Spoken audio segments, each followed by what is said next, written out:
Art historian Dennis Raverty specializes in work from the period between the world wars. His first book, Struggle Over the Modern, was published in 2005. His articles and criticism have appeared in Art in America, Art Journal, and Art Papers, where he was a contributing editor as well as other publications. He authored 4 entries for the most recent edition of the Grove Encyclopedia of American Art, published by Oxford University Press. Dr. Raverty is a retired associate professor with New Jersey City University, where he taught 19th and 20th century art history, the art of West Africa, the diaspora, and African American art, as well as the Renaissance and Baroque periods in Europe. He has taught abroad in Italy, both in Rome and in Florence. An award-winning teacher, Dr. Raverty lives in New York City and is currently working on a book project on American illustration with Dennis Dietrich, who's the former president of the Society of Illustrators. And we're very happy to welcome back Dr. Dennis Raverty for his presentation today about Caspar David Friedrich and the German Romantic painters. So please give a warm welcome to Dennis Raverty.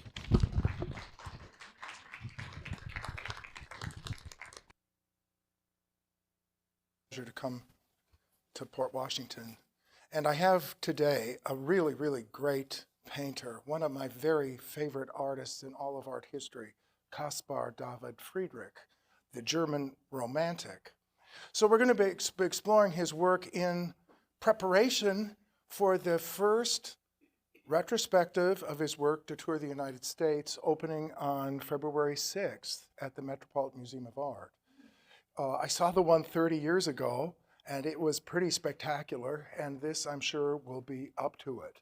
Friedrich is usually considered nowadays, not in his time, he wasn't so well known, but as the 19th century continued on, he became more and more to be seen as the greatest of all of the German Romantics. And so we're going to look at this carefully today. And hopefully it will whet your appetite and you'll go to the Met next month. I'm not sure exactly what's going to be in it. I have not seen the catalog. They're not releasing the catalog until the day it opens, so we'll see. But many of the things we see here, I'm sure, will be seen again. All right, first of all, we have to just have some terminology and get some background so that we know where we're at. Romanticism comes from the word Roman, and in German, die Roman means the novel. Actually, it's one of the few words that's the same in both French and German. There aren't many, but le roman and die Roman, the novel. And the idea that the Romantics thought of is that each one of us is the hero of our own novel. We're the hero of our own novel. And when we're born, the book opens, we go through our various adventures and experiences of our lifetime. At the end, we die, and the book is closed. This is the kind of mentality that comes out of the revolutions in France and America that put such enormous importance on individual freedom. And because of this emphasis on the individual, it came to be seen that not just great men, not just the Grand Duke, not just the Archbishop or anything, but also the waiter, the cleaning lady, right? All these people have a full life where they're the hero of their life. And so that's what Romanticism is about. And these artists use, the German Romantics, especially Friedrich, uses landscape to create this sense of Roman and to create the sense that we are on a journey together. And in this, it kind of reminds me of Schubert's song cycle, Die Winterreise, the Winter's Journey, which is a song cycle that takes us through a man journeying. And of course, it's dark and romantic, and there are ups and downs in the life, but then when the book closes, it's over. Okay, so that's the basic idea of Romanticism. Now, in France, Romanticism took on a very kind of atheistic outlook, that they wanted to be done with the Catholic Church after the Revolution. They wanted to be done with all sorts of mysticism and all superstition, and they were going to be rational, right? And so in Romanticism in France, which we usually think of, Delacroix, David, Géricault, these artists use the human figure, whether as a heroic person like Napoleon or Marat, or told their story with allegorical figures, like in Delacroix's, Liberty Leading the People, where there's liberty, or the Statue of Liberty even. Okay, so this is I thought I'd kind of open with a quote here by Friedrich. I don't wish to record trees and mountains, but rather my own disposition, my mood, what strikes me at this hour. So the landscape for Friedrich and for the German expressionists is not only our environment, but it's also a projection screen on which we project our innermost fears, desires, hopes, dreams, and so forth. They're all contained within the landscape, and the landscape is part of us. So that's an important kind of thing. Okay, so let's look at some of the political background to this. Napoleon was defeated at Waterloo in 1815, and then there was a Congress of Venice that redrew the map of Europe without Napoleon in it and his empire. And what they did is all the area that's in, I can see if I can get my arrow, this whole area here, which is Germany now, was not Germany. It was many different little principalities and states. And Napoleon came in and kind of ruined that forever. And then during the Congress of Vienna, they redrew the map. Germany would not become a nation until 1871. It was a mixture of different principalities, Bavaria, Prussia, Bohemia, and so forth. So there was not a unified Germany. So the idea of German kind of identity, a German spirit, was important kind of a thing. We think of Germany as being a very ancient culture, and of course it goes way back to the time of the Romans and before. But as a nation, it's younger than America, right? Okay, so let's look at what was going on in Germany. Classicism, academic classicism, they taught at the academies, was the major form of art and considered the high-class art of the time.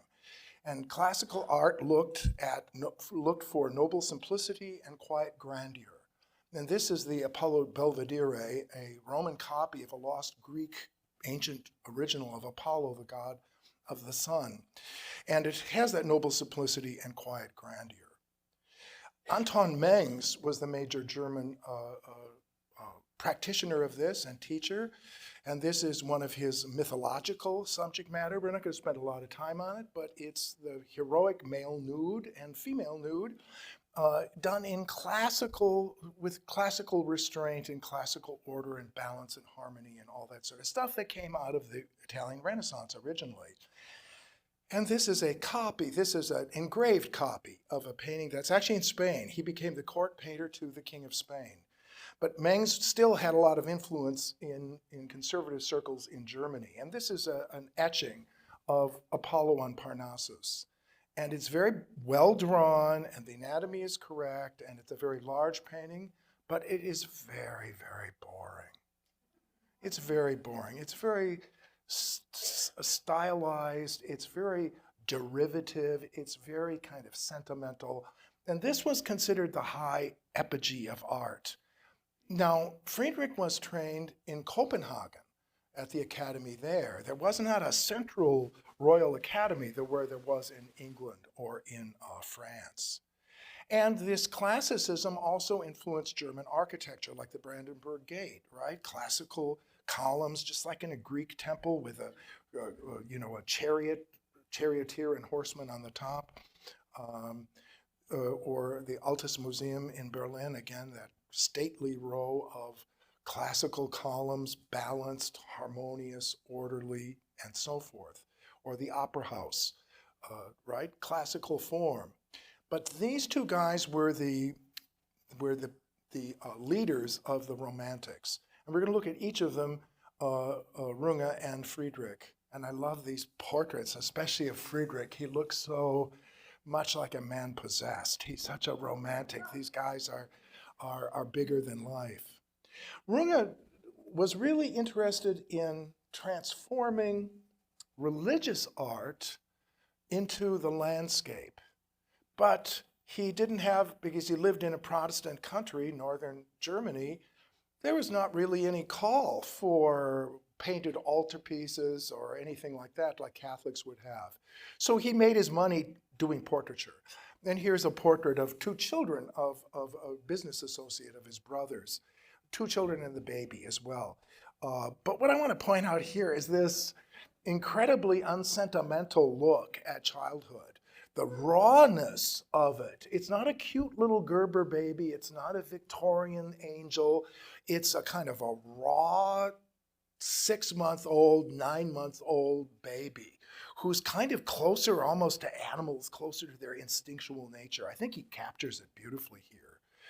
And also the other two children as well.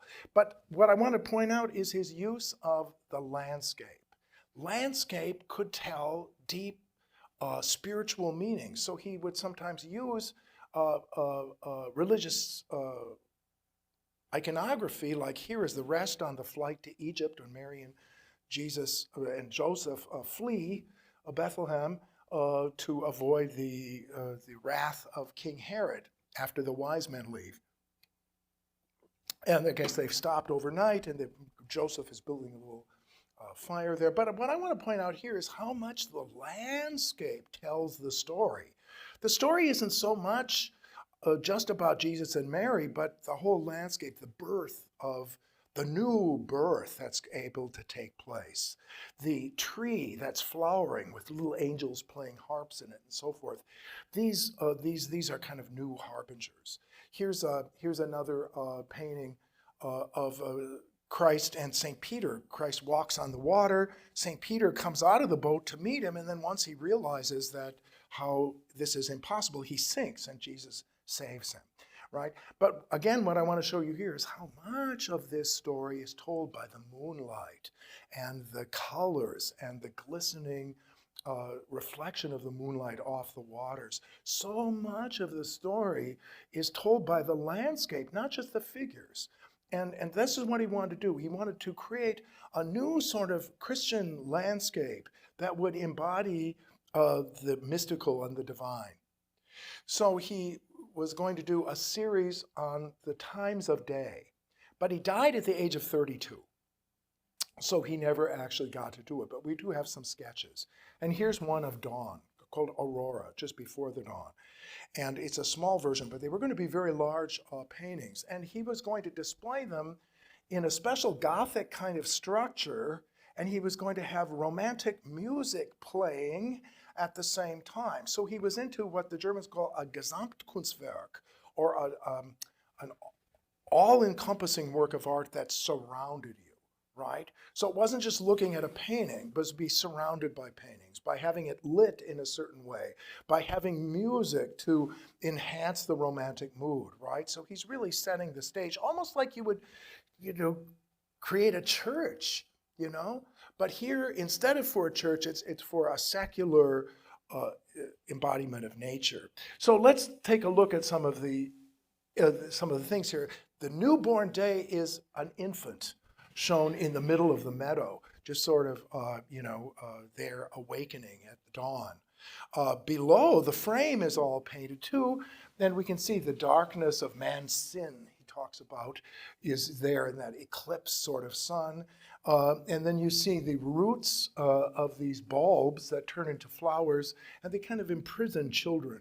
So these are people being imprisoned, according to Runge, by their own sinful nature.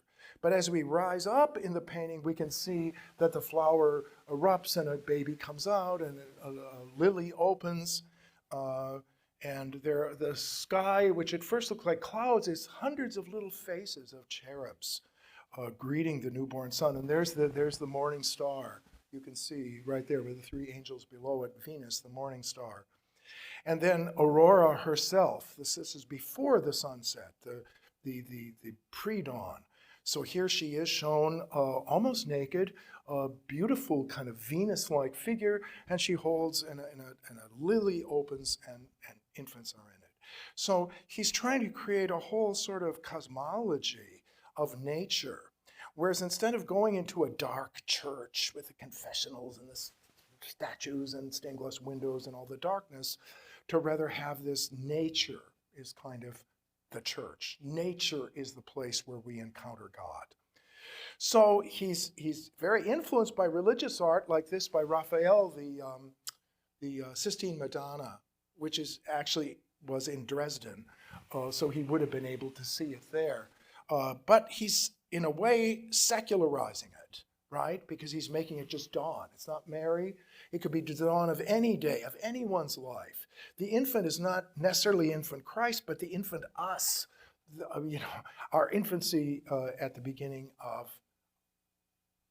Okay, so his life was cut short, but his pal Caspar David Friedrich took it much, much further and eliminated all the allegorical figures that stand for dawn, that stands for sin, that stand for this, and instead just embracing nature itself as an embodiment of God.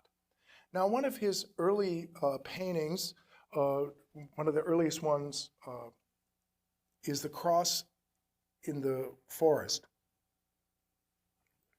And he painted it for a patron who was going to put it in a little altar in the side of their bedroom.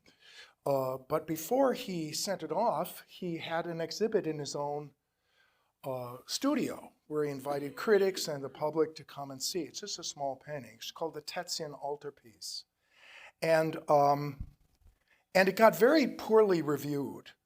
There was a critic there, and he said, what is this? This is not really religious art. It's not really a landscape. It's some sort of ill-begotten mess. But actually, it's a fantastic painting. And he, again, like Runge, Friedrich, when he showed this in his studio, he got black kind of gauze curtains to hang over the window so that it would be dark. And he lit candles and so forth. So it had almost a religious atmosphere to it. Now, it's not a crucifixion. At first it may look like a crucifixion of Christ, but it's a cross. It's a sculpted cross with a little wooden figure, gilded figure of Christ on it. And you can see the vines are kind of growing up on the up on the cross, and the sun is setting, and the brilliant rays of light are illuminating it. Now, he also designed the frame for this patron, and the frame includes, wheat and grapes, which are signs of the Eucharist, the bread and wine that are used in the Eucharistic service of the Christians.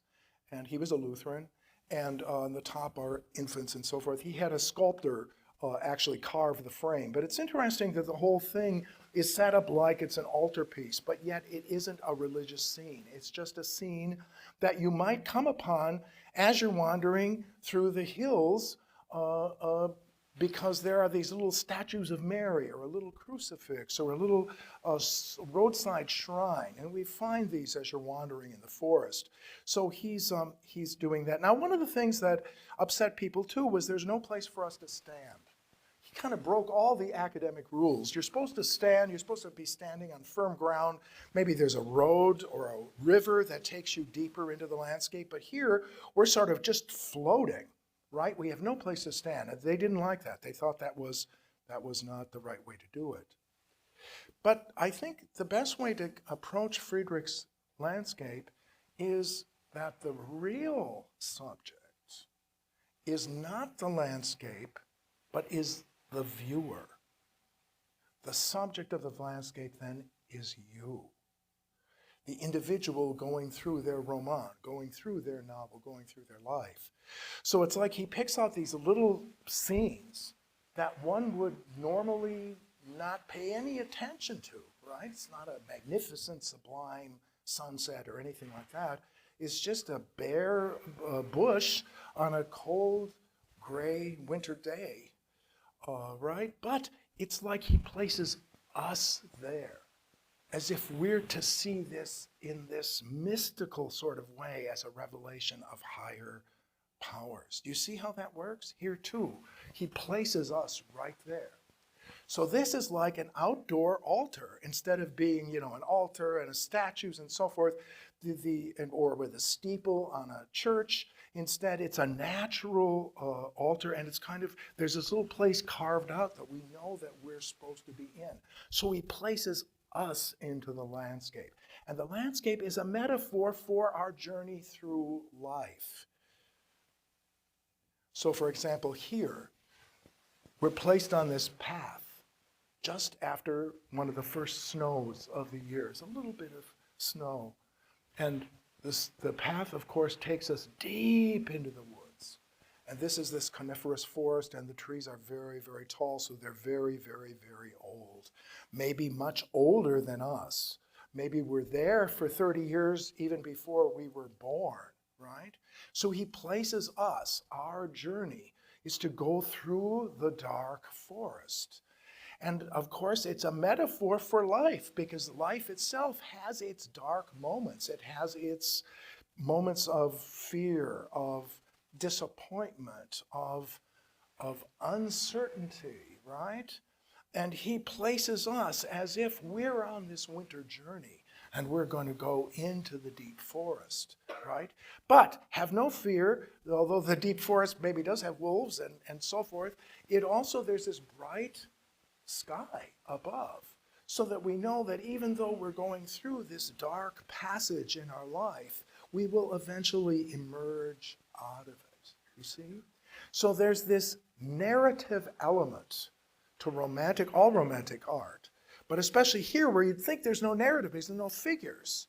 You know, it's not a story from the Bible or a story from history, or a story from contemporary life. Instead, you are the subject. You are the center of your own roman.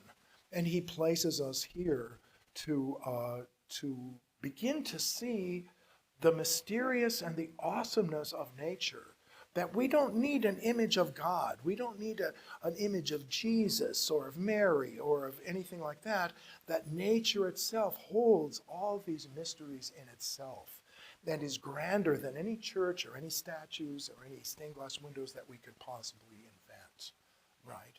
So it's what we call a sublime landscape rather than a picturesque landscape. We're not looking at a picturesque scene that has nice framing devices and a little road that we go into and we can tell. Instead, we're put into a sublime situation. And a sublime experience is an experience that is considered a peak experience, right? Some people, after they have a close encounter with death, they're in a car accident, they see their whole life flash before their eyes in that sublime experience of those moments, right? These sublime experiences are these heightened things. And some people get it, out of nature. Some people get it from looking at pictures. But the idea of the romantic is to bring you to that sublime state and to put you into that mindset where you're in concert with God, where you're in concert with the highest powers that there are in the universe. But you're the story. It's not about Jesus and Mary. It's about you on your path, your individual path through your life. Okay, so here we have this sublime winter landscape. It's a perfect time to do Friedrich. I almost wish it were a cloudy day. It would be a little more German, a little more, but here is this snow is almost blinding snow. It's almost like mist. And it looks like the sun has already gone down. I don't feel that this is a sunrise. And in the far distance, you see this Gothic cathedral, right, with crosses on the top and spires and so forth. It's a long ways away. Those are our hopes and our dreams. Those are the fulfillment of what we have been put on earth to do, right? But if we look closer, we see these two pine trees are very much the same shape as the cathedral in the distance. And then if we look very closely, we'll notice, and you kind of don't notice it at first, but there's a crutch. You see? In the front, there's a crutch, and it's broken, and then there's another crutch, and then here is a man. And let me get a little close-up of it. A man is there kind of praying. So, and there's a crucifix there, right? It's one of those roadside shrines. Now, there's a couple different ways we can interpret this. He could have he could have a miracle cure, where seeing the Gothic church in the distance, he throws away his crutches and gives thanks to God, right? Of course, another possible interpretation is that he's come this far, seeing that night is falling, realizing he'll never make it there before, he throws his crutches away and gives up and prays to God for his immortal soul as he comes to his death by hypothermia, right? And it could be either of these interpretations. He leaves it purposely ambiguous so that we can project our own struggles onto this and see it in terms of our life. Do you see what I mean? So the story, the narrative, is often ambiguous so that we're kind of forced to project ourselves onto nature, whatever the scene is, with our own self, so that nature becomes a reflection of it. I want to tell you it's amazing. It could go either way. Let me just give you an example of a sublime experience from my own background. Some of you maybe heard me tell this before, but I was with my cousin. We were driving over Wolf Creek Pass about 50 years ago, and in the middle of the night, and I had to go to the bathroom. So we stopped, and I went to the bathroom, and I looked up. You don't need and there were no lights. We were on Wolf Creek Pass. There were no other cars. There were no lights. And I said, turn off the lights. And I saw the stars, and I'd never, ever seen the stars like that before. They just swept through the thing. And I just felt goosebumps, and I felt like, and I was sending my cousin, come here, see. He says, yeah, the stars. Come on, we don't get down. Because he lived in the mountains. So to him, that was an everyday sight. But for me, I was completely unprepared for this sublime experience. So here I was, urinating at the same time having this sublime experience where I feel like, God is really present and all that. So that's what the sublime experience is. And that's what the Romantics are going for. They want to ratchet you up to that kind of an emotional peak experience yourself, where you realize it's fraught with meaning, and you realize exactly what it is and what your relationship is to nature and to God and to the universe. But it's not a particularly Christian message. It could be taken in any sort of way. Even though he's a Lutheran, you wouldn't have to necessarily believe that. He specializes in these figures, and they call them Rückenfiguren, or back figures. And people were very puzzled because they said, we want to see your face, we want to see your back. And they couldn't figure it out. Also, he places it right in the very center. And you're not supposed to put things in the center, right? That's against the rules. It's a little off like that. So he was breaking all the rules. And in here, people were like, well, we can't even see the landscape. We can't even see the ships. But that's the point. We are her. We're seeing through her eyes, you see? And so the whole thing becomes kind of like a little altarpiece where she looks out at nature, and that's her thing. And even the cross and the mullions in the window above her suggest this higher destination for her. It's not a picturesque picture. And people were very confused by this. This artist is crazy. He shows us pictures of people's backs. Can't see the boats out of the window, but that's it. It's the mystery of what does she see? What is beyond, right? Here's one of his most famous pieces, and one of my very favorites. It's called The Wanderer over the Sea of Mist. The Wanderer over the Sea of Mist, or the Sea of Clouds. Let me just talk you through it so you can see this man has come to a very high peak on a mountaintop, and he stands there, the wind blowing in his hair, looking off into the far horizon. And from this top pinnacle, he's so high that the clouds are below him. You see that? So the clouds are below him, and just little peaks of the mountains, of the nearby mountains, are visible here and there. And there he stands kind of triumphant, but in the very center of the picture. So they said, this guy is crazy. He shows the back of a person. We want to see his front. We want to understand what he's thinking. We want to see his face. Why does he show us this? They thought that was very, very strange. The subject turns his back on us, right? And where are we? There's no place for us to stand on that rocky crag. There's no path. There's no little steps or anything like that. We're floating in midair, and we have to grab onto him for dear life just to save ourselves. You see what I mean? So what he is he represents us. He's a stand-in for us. We're on the mountaintop, okay? So that allows us to have an ambiguity in the narrative. Why has he come to the mountaintop, right? I'm an optimist, so I tend to see it as a triumphal thing. He's made it to the mountaintop. He can see in the distance all the way to the horizon. It's this triumphal moment. But it could just as easily be a terribly depressing moment. Having, his wife left him with a milkman, and his son's on drugs, and he lost his job or whatever. And then he comes to the precipice of this thing to throw himself off in desperation. And that would be an equally plausible narrative. So you see, the narrative is not so much based on the picture itself, but on us. Where are we in our journey?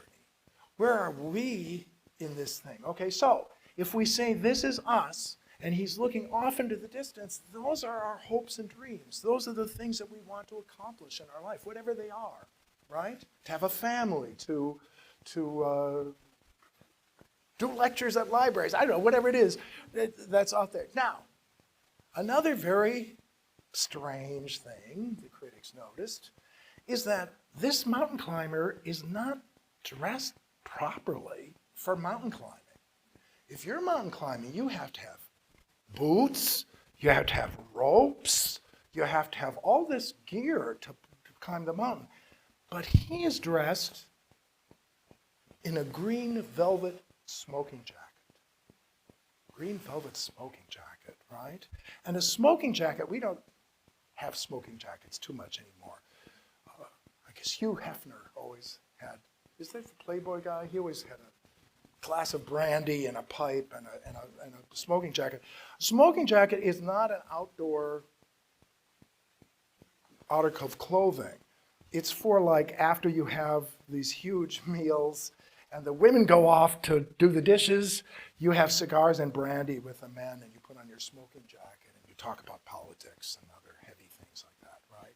So that's where you wear a smoking jacket, not mountain climbing. His shoes are also, they're just regular Oxfords. They're not, he has a walking stick even, right?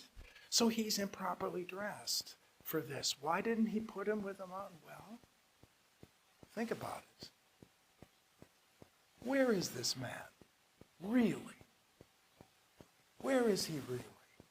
He's in his den, by the fire, by his Labrador retriever, having his glass of brandy, and his romantic imagination takes him to the mountaintops. You see? So, art has the ability to move us out of our area, out of our comfort zone, and take us to the heights. So he really represents, I think this more than any other painting in the 19th century represents to me the epitome of the sublime encounter with nature as a divine force. Now sometimes he does pictures like this of just a tree, right? And the tree is almost in the center, right? And but it's an ugly tree. People say you want to paint beautiful trees that have lots of leaves and they're fluffy and they look beautiful, but this one is really, really a bad tree. It's not dead. There are still leaves on it, right? But it looks like it's been hit by storms, by various different tragedies in its life. If we had to tell the story of this tree's life as if it were our life, and that's what the Romantics doing, is the tree represents us, our life, our striving, our brokenness, it's still at the same time the heroism of it. Because even though it's broken, even though it's partly dead, even though it's been damaged by storms, it still reaches up to heaven like that with its broken branches. And it's a kind of a heroic, partially dead tree, you see? So it's the story of the brokenness of the tree, the loneliness of the tree, but its stamina, its ability to make it through the winter and come out on the other side, even though it's damaged, even though all that, right? So it's the same thing with our life. There are wintry periods in our life when things do not go right, where things are broken, and so forth, right? So this is a moral lesson as well. It's not a picturesque picture of a tree to look pretty. It's a moral lesson about the kind of fortitude and the stick-with-itness that you need to be able to make it through life with all its various bad things happening, and can come out on the other side still triumphant, right? Here's another one, and this is one of these dolums, I think they're called. They find them all over northern Europe, these rocks that had been arranged, and there's a burial underneath. So they're prehistoric burial kind of things. And here he has these three trees almost like witnesses around the dolum that stood up like that. In our journey, we come upon that. Here's one of my very favorites. This is called Hunter's Hut in the Snow. And it's a little painting. Okay, so you know what a hunter's hut is, right? You can see it at the door, right? The door and the piled up dirt on top of it. Because what you want to do is you come there to your hunter lodge and you sleep there during the night. You get up before dawn. And you get your guns and stuff all ready so that when the dawn comes and the ducks or whatever fly up, you can shoot them, right? So you stay overnight in this little hut. It's just a little hut to keep you warm, just so you can get the advantage of the early morning. It's not any place that anyone would live or anything. It's just to spend the night. But this hunter's hut has not been used for a long time. If you look at it, you can see the door is off its hinge. You see, it just kind of hangs there and that black emptiness inside. But we can also tell that the hunter's hut has not been used recently, not only from the broken door, but also from the long grasses that are in front of it, that are driven down by the snow. No one has walked here for a very long time. You see, the grass is all over and the snow is on top of it, right? And we see just as if to reiterate the darkness of this scene, he puts a broken branch right in front of us that bars our way from getting into the hunter's hut. So where is the hunter? It seems to me he's probably dead. He hasn't been here for many, many years. The sky is gray. It seems like winter will never be over.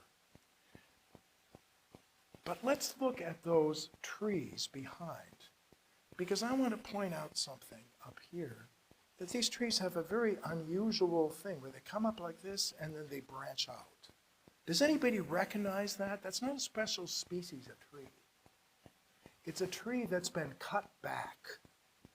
Someone has cut back the tree, and then if you cut a branch off, it doesn't continue growing as a branch. It goes like that, right? So these, and I remember when I was a kid, we had beautiful elm trees in our backyard, and the trees got so big that my father finally had to hire people to cut them off. And it looked horrible, but it grew out, and it grew out like this, right? So what's the point of putting these trees that have been cut back? And they've been cut back quite a while ago. It isn't just last winter. It's been several years of growth, right? So this is an evocation of resurrection and eternal life. Because just as the trees seem to be cut off, they're not dead. Their life has not been cut off. They continue surging despite this violation of them.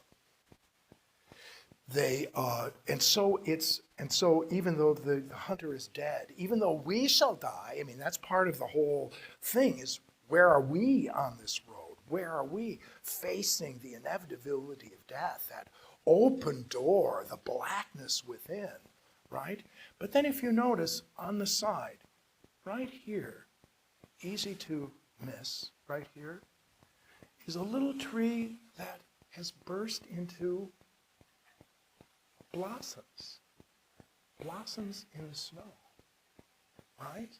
It's another harbinger of spring. Although blossoms don't really blossom in the snow, usually I can imagine. Here it's a sign of eternal life. So this painting has the same subject as the empty tomb of Christ on Easter morning. Why seek ye the living among the dead, the angel says, right? That's the same story here. That beyond the finiteness of death, beyond the inevitability, there is new life possible after that.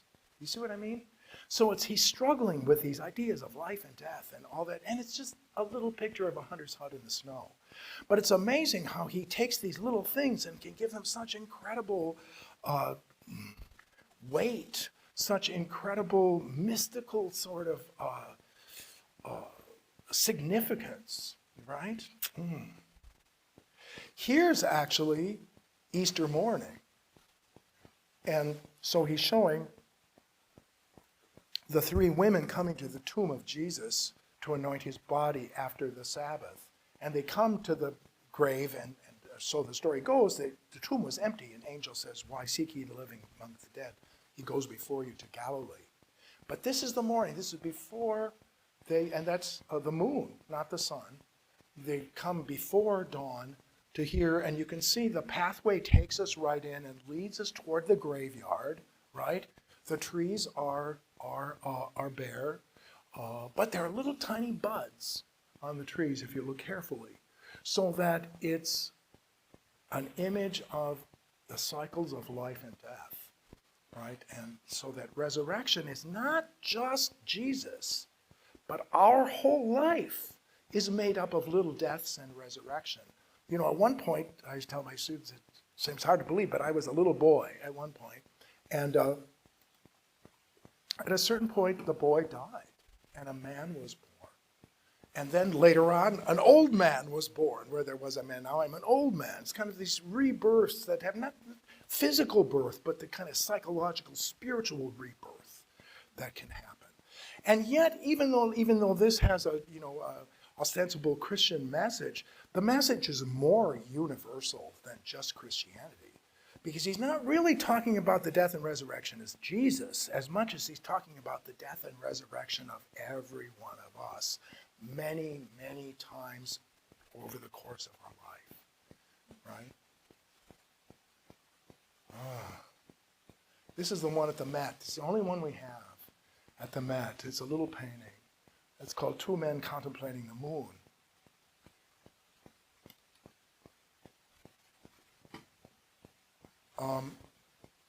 And actually, it was made after a trip. He took a trip to Italy with one of his favorite students. Students and teachers had very close personal kind of relationships beyond just the professional relationships we have today. There was more of a mentor-protege kind of thing going on during this time. And Friedrich went with his student to Italy, and the student got sick in Italy and died. This is a young man. And so he did this in memoriam of his student. So the student is the tall, erect person, and Friedrich is the older man, kind of at his side with his hand on his shoulder. He'd face away from us because he's already, dead. And so it's a memorial picture.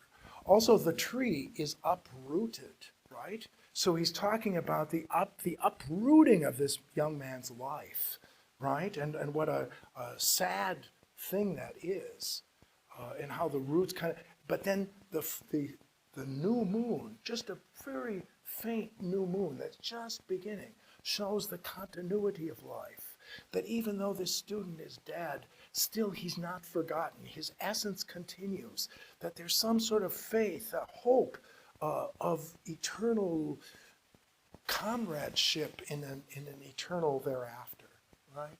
And he uses all these subtle things. The weeping willow tree on the side, the uprooted oak tree, and then in the very foreground, you can see in the lower left, is a tree stump, a stump of a tree that's been cut off. And the color of the top of the stump is red, almost as if it's blood. And it represents his life, his young life, cut so short, so tragically, right? Ooh.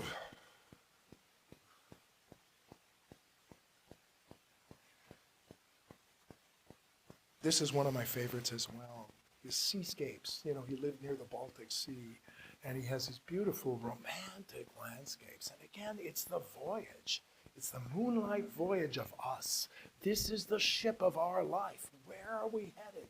Where is it going? He wants us to become aware of ourselves at this moment, you know, in our journey, in our Winterreise. Here he paints the salt cliffs. And I'm not sure exactly where this is, but in northern Germany, we're at a very high level where, you know, the horizon's very high. We're looking down at this, and it's almost kind of scary, you know, because of the way it drops off there. And these figures crawling around the ground and so forth kind of represent us as well. It's kind of an amazing vertiginous kind of it makes you kind of dizzy almost. So he's using that again, this kind of extreme nature thing to bring us to our senses to see, you know,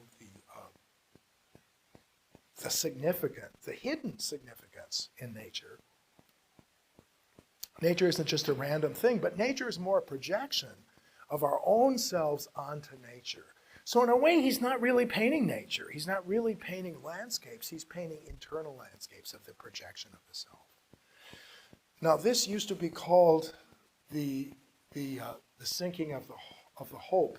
But now we know it's Admiral Byrd, his failed North Pole expedition. There were several expeditions to the North Pole in the 19th century that failed. They never made it all the way. And hearing about this, he painted this painting of the failed North Pole expedition. And at first, it just looks like, you know, a desolate scene. But it takes you a few minutes before you can see the ship. You see the ship there? It's right here. And it's on its side, and it's going down. So everyone's dead already. And the ship running, I guess, aground of this mountain of ice pushes the ice up into this kind of configuration like that. But the ship is gone. There's an incredible kind of silence that fills the whole thing. There's no sign of life.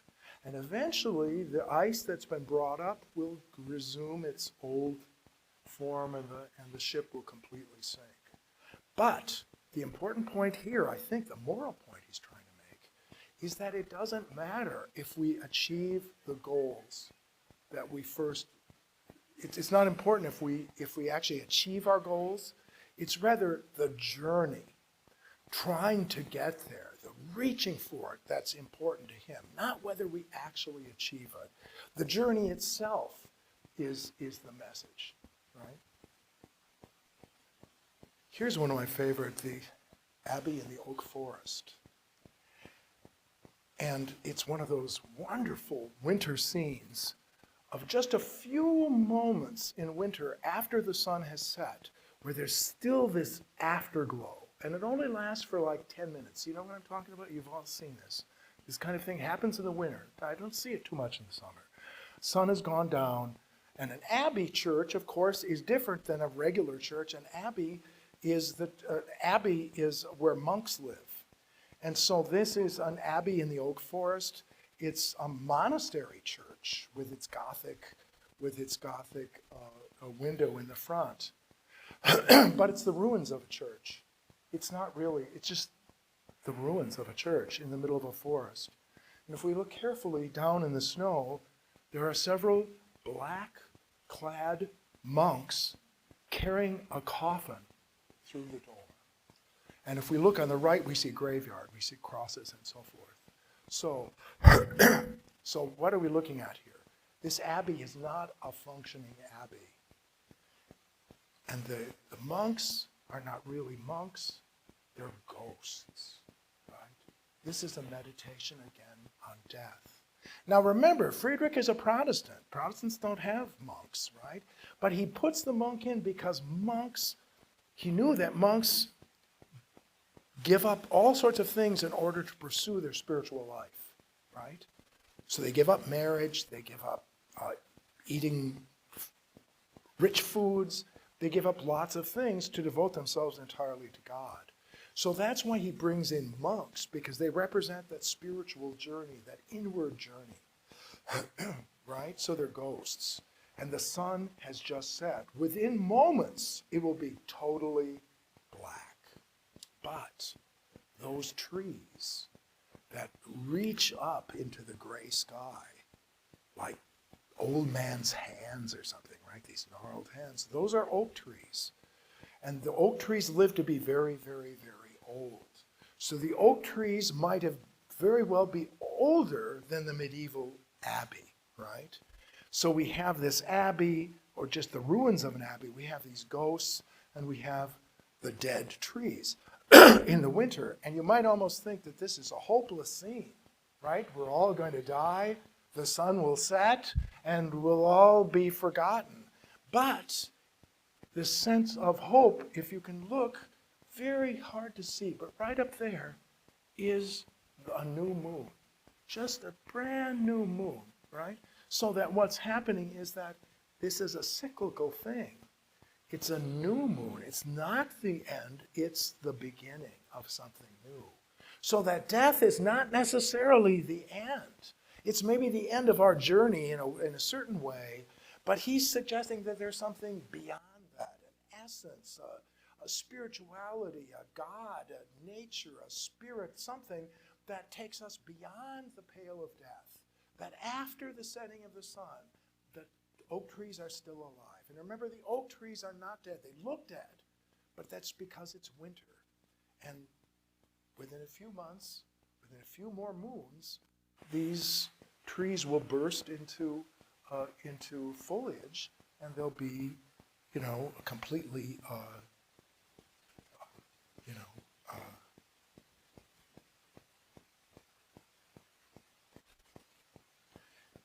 Here's one of my favorites. This is Monk by the Sea. And here they thought, like, wow, it's almost an abstract painting. It's just that brooding sky. And that the sea is just absolutely black. And there are white waves, coming up on the darkness of the sea. And the whole horizontality of it. There are no trees. There's no pathway in. It's just kind of a relentless horizon. And this tiny, tiny figure is the only vertical form, and his back is to us, right? But again, he represents us, or as a monk, he represents our spiritual journey, that we come up in front of the abyss of the unknown, of the future, of facing death, facing our own mortality, right, and so forth. And we stand on the edge of the abyss, and he reveals to us this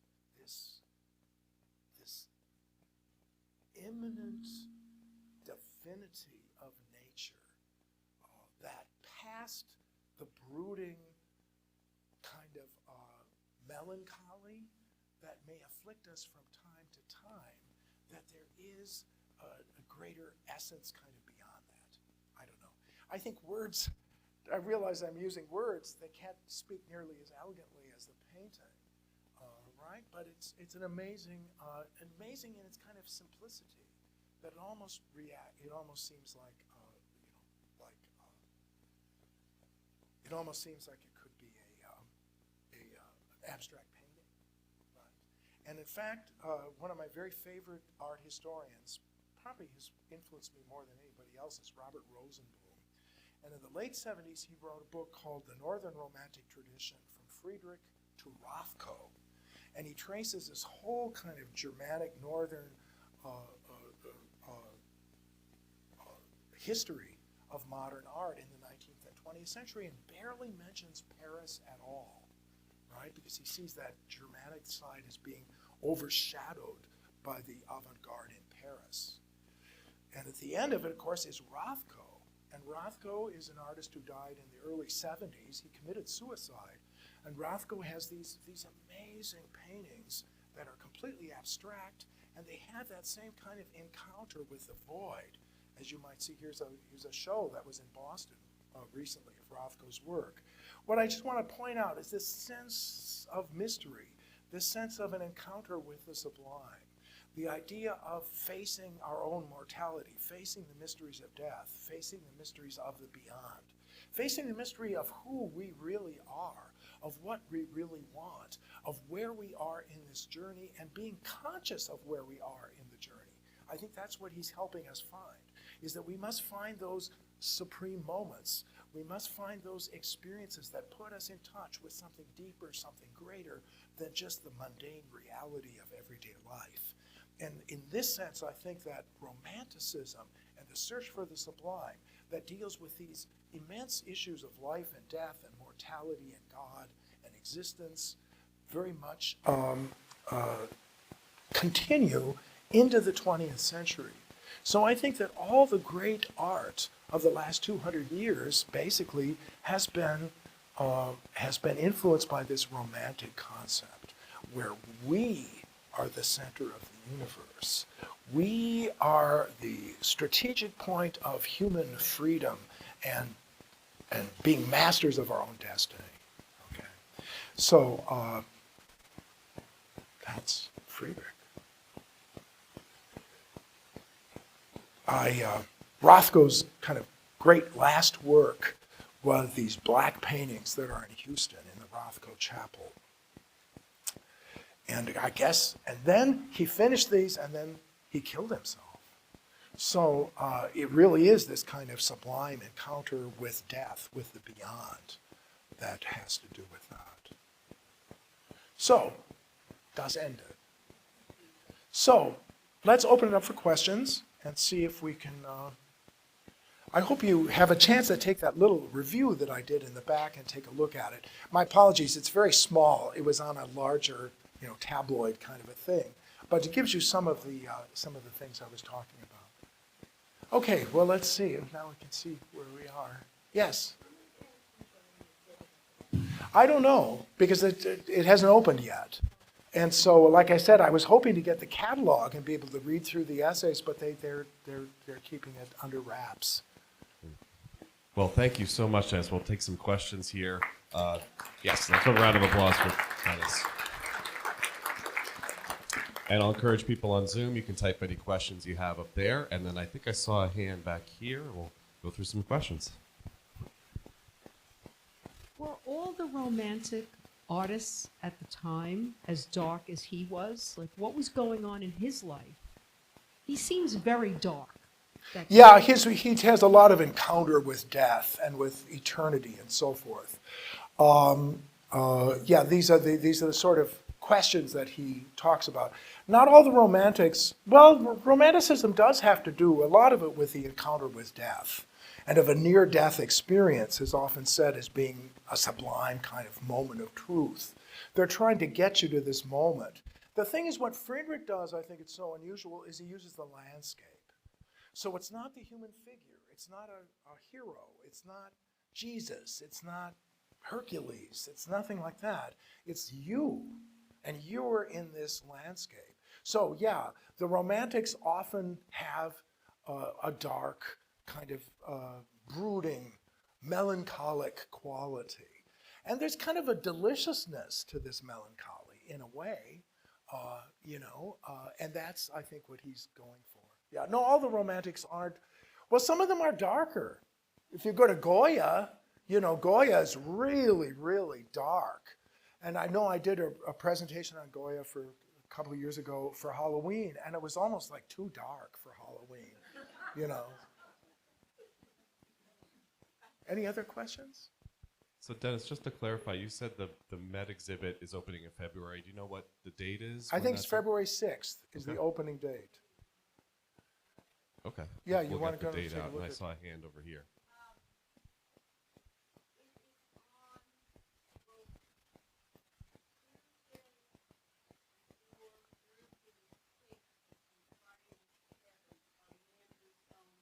I see. Okay.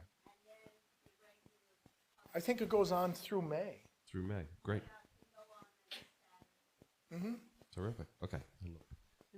I haven't seen any birds or wildlife in any of the pictures. Yeah, there's not too much. I mean, it's really not a thing that he's not an animal painter or anything like that. You would think that maybe there'd be deer in the forest and things, but you usually don't find that.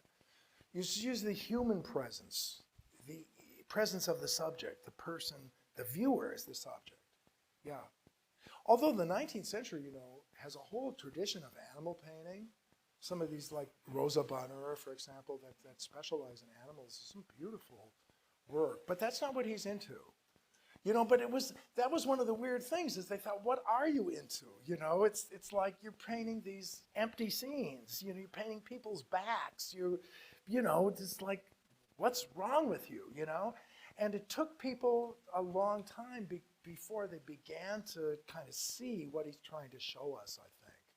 But doesn't it feel, I don't know, of all the romantics, it seems Friedrich seems the most spiritual, the most kind of in contact with a higher power.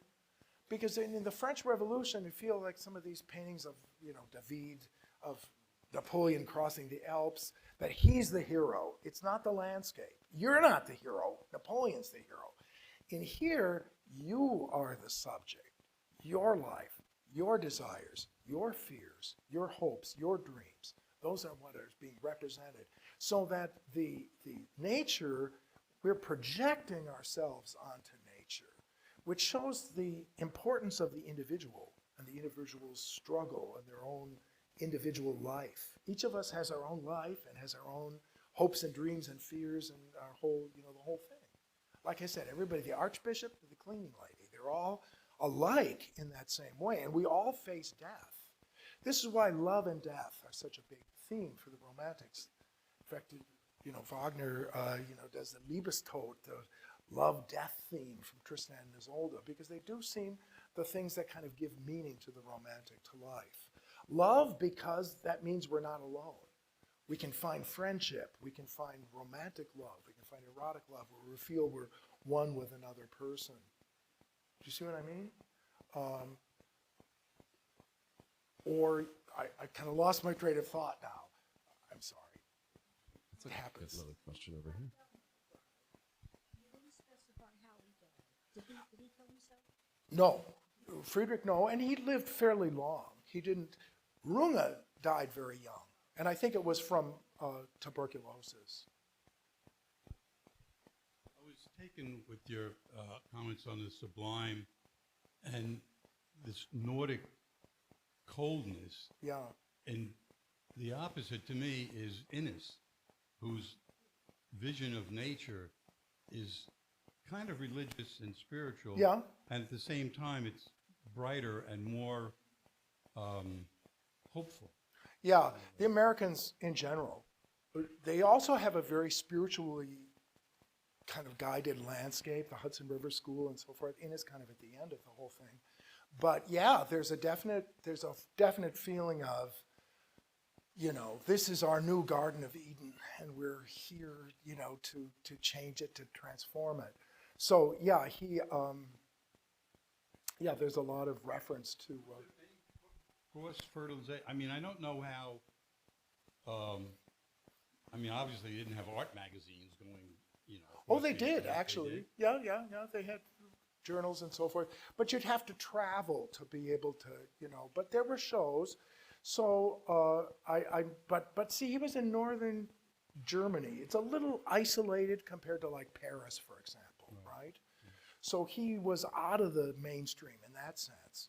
But he was also out of the mainstream in the sense that he wasn't a classicist. He didn't go along with that whole classical idea with the nude and all that sort of stuff. He wanted to show nature as an environment in which we kind of act our lives. Is Swedenborgism anywhere in this? Swedenborg was I don't know too much about him, a Protestant mystic, and he had all these ideas about angels and demons and life after death, and he was But he kind of saw a God- Protestant he saw mystic. God in nature. Yeah, one of the big influences on Runge and Friedrich was Ludwig Kossergarten. He was a Lutheran minister with a very kind of mystical aspect to him. But I don't know Swedenborg. I don't know if he was really into that.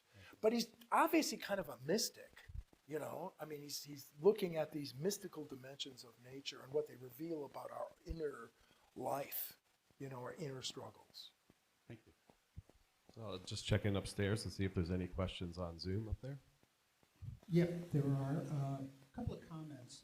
First, some general ones. I think this has been the best of all the lectures yet. Oh, And then a breathtaking presentation. Thank you so much. oh. And then there's a specific comment. Let me just go too deep on one of the paintings. Perhaps the man in the mountaintop, inappropriately dressed for climbing, is symbolic of our unpreparedness for what will come next in our lives. Ooh. He just kind of finds himself on the mountaintop. Yeah, no, that's good. That's good. I think that all these kinds of interpretations are valid because, you know, and they're very idiosyncratic because this person's, your dreams and hopes and fears are different than the next person. But every person can kind of project themselves onto this. So that, yeah, you don't know, is he going to kill himself or is he in an exalted mood? You can't really tell. And so you see, you project yourself. That's the brilliant thing about it. You know, by the way, these photos out here are influenced by that in the hallway. Notice there are Rücken figures in there where the person's back is to you. That puzzled the Germans so much when he did it, and now everyone kind of, you know, is picked up on this trope. Well, I'm so glad that people felt it. And it's not me, by the way. It's not that this is it's Friedrich. How can you teach Friedrich and it's boring? I mean, you know, because he's just such a great artist. He moves me so much. And, you know, romantic music, I mean, you know, also, you know, the emotions that you get in someone like Mahler. You know, it's not about just form and like Mozart, but Mozart's great too. But I mean, this romantic feeling of emotions and you know, that stuff, Wagner, Mahler, Strauss. Yeah. Okay, Well, I think, we have another question here. one more. First, I just wanted to thank you. I mean, it has been like, I agree with the lady. It has been amazing. Actually, I didn't even know this artist, and it has been like, my God, now I wanted to know and to find out so much about it. And I can, as you were presenting, it reminds me of a personal experience that I had when I was in front of the Egypt pyramids. Oh, And I felt like I was like an atom, you know, in this universe. But at the same time, I felt like a connection. And this is how I can relate to this type of work. It's just amazing. it is, yeah, oh yeah, yeah. Friedrich is amazing. And then, you know, I'm a romantic. I mean, I really think that, I mean, that's what makes it more believable because I'm completely into this. I'm a romantic. I cry at the opera. I do all those kind of things like that. So you know, and I love tragic stories as well as hopeful ones. Well, Dennis, I have to say, I think you put it well that you were trying to put words to explain this, but it really is a feeling. But I think your guidance today, really interpreting each of these paintings, I think opened it all up to the rest of us and was really an impressive feat to get that across to us. I have a question. One of the paintings where it's the single tree and you have a broken branch of the apple. If you look closely, it looks almost like two people there, doesn't it? Like someone wearing a hood comforting someone who has fallen. Huh.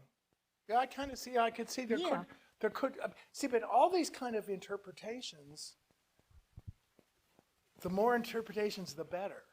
You know, like if you see something in there, then that's for you. That's what it is. Yeah. Huh. Huh. Okay. Well, thanks for having me. And let's Thank you so see, much. In March. Oh yes, in March for Women's Month, I'm doing Morisot, the French Impressionist, Berthe Morisot. She's not really well known, but she is formidable. Yeah.